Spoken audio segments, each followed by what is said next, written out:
Boa tarde a todos.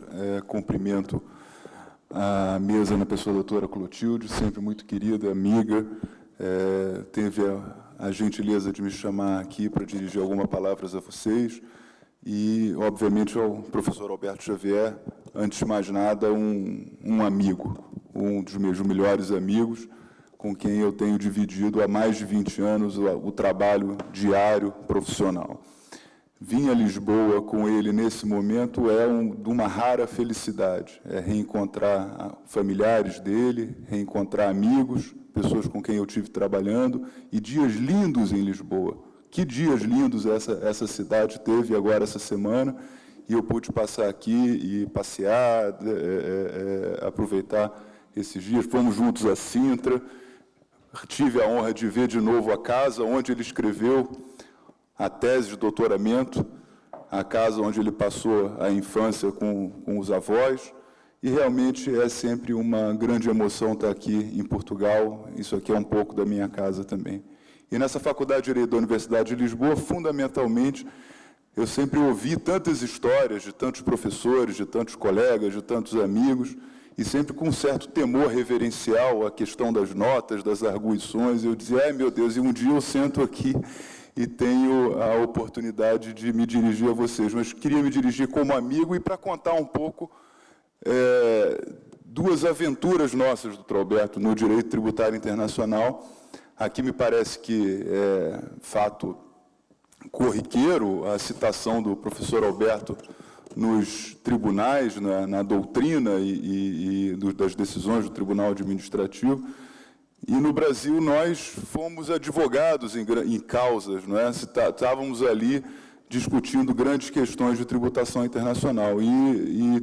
Tivemos a honra de participar, e isso eu queria compartilhar com vocês, dos casos mais importantes em que se discutiu a questão da constitucionalidade, por um lado, perante o Supremo Tribunal Federal, e a questão da compatibilidade com as convenções contra a dupla tributação da legislação interna brasileira de controlados no exterior.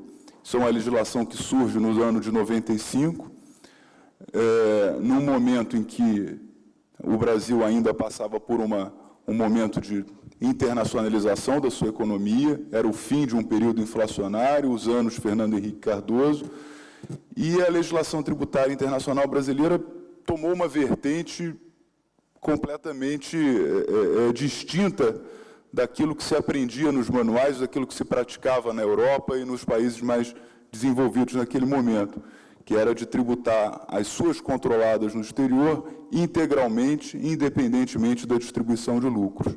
Talvez aos professores aqui compartilhem uma posição um pouco, uma ideia um pouco do fisco brasileiro, em que os investimentos brasileiros no exterior eram todos em paraísos fiscais, eram investimentos para fugir da tributação no Brasil. Esqueceu-se que havia, naquele momento, um embrião, um processo de desenvolvimento das empresas brasileiras, das multinacionais brasileiras. Como o Brasil se expandiu para o exterior, seja na área do petróleo, seja na área da energia, seja na área da mineração, do comércio. E o professor Alberto Xavier é sempre muito com essa visão que o Gustavo fala, que 15 anos antes, quer dizer, uma visão anterior ao tempo, de essa legislação, ela tem algo de errado aqui. E, independentemente de discussões do plano constitucional brasileiro, questões do próprio conceito de renda, o que é a renda disponível, o que pode tributar, o que não pode, quais são os limites que a Constituição dá a essas garantias, viu-se logo isso aqui tem uma incompatibilidade claríssima com os tratados contra a dupla tributação. O Brasil aqui está avançando sobre direitos de tributação de países estrangeiros. E não está avançando numa situação de abuso, está avançando numa situação normal. Não é? E há uma incompatibilidade manifesta com esses tratados. O tempo no Brasil, num julgamento de processo de tribunal, é longo também. Essa discussão começou por aí em 2001, não é? E agora, no ano passado, nós tivemos uma decisão muito importante do Superior Tribunal de Justiça brasileiro. No Brasil, o Supremo Tribunal Federal é o nosso Tribunal Constitucional, o Superior Tribunal de Justiça é o Tribunal Infraconstitucional, que discute aqui questões envolvendo a compatibilidade da lei federal, no caso, a nossa lei ali discutida com os tratados internacionais em geral. E ali houve uma decisão, finalmente, depois de muito tempo e com muitas idas e vindas, considerando que a legislação interna brasileira era incompatível com o artigo 7º da Convenção, daquelas convenções específicas que seguem a Convenção Modelo da OCDE, mostrando que as disposições da lei brasileira não eram disposições típicas CFC anti-abuso, mas sim eram disposições gerais e que não poderiam ser aplicadas, não tinham caráter especial. Então, isso foi uma decisão muito importante, ela é doutrinária hoje, o processo ainda não acabou, existe ainda recursos, embargos para cá, para lá, mas hoje ela pode ser, concluiu-se esse julgamento agora em abril agora de 2014, é o recurso especial 1325709, se alguém tiver interesse depois numa pesquisa buscar, e foi realmente uma decisão brilhante. E também não podíamos esquecer, doutor Alberto, da discussão, essa não foi um caso nosso, embora nós discutamos vários aí, que é a discussão também da tributação das prestações internacionais de serviços e a aplicação do artigo 7º a esses pagamentos e a discussão da possibilidade de retenção na fonte sobre esses pagamentos, também uma questão muito complexa, principalmente nos países da América Latina, em geral, que tendem a buscar um fortalecimento da tributação na fonte dos serviços. E é uma coisa muito interessante nesse momento com Portugal, com a Espanha, onde há vários profissionais prestadores de serviço atuando fortemente no Brasil, não é?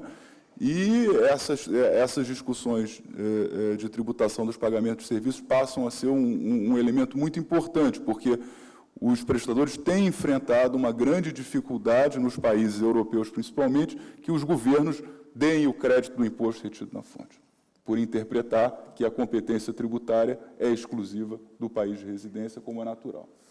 Então, são dois casos, esse é um outro acordo do Superior Tribunal de Justiça brasileiro, já tem um ano mais ou menos, mas é um caso também paradigmático. E ambos os casos foram, seja na advocacia pessoal, seja doutrinariamente, foram obras, posso dizer, do Dr. Alberto Xavier. Então, aqui, eu acho que coroa uma vida profissional de muito estudo, muita dedicação, mas também uma vida muito bem vivida, Dr. Alberto. E aqui eu quero fazer que é uma grande honra estar aqui e ter tido essa oportunidade de falar, dirigir essas palavras a vocês. Muito obrigado.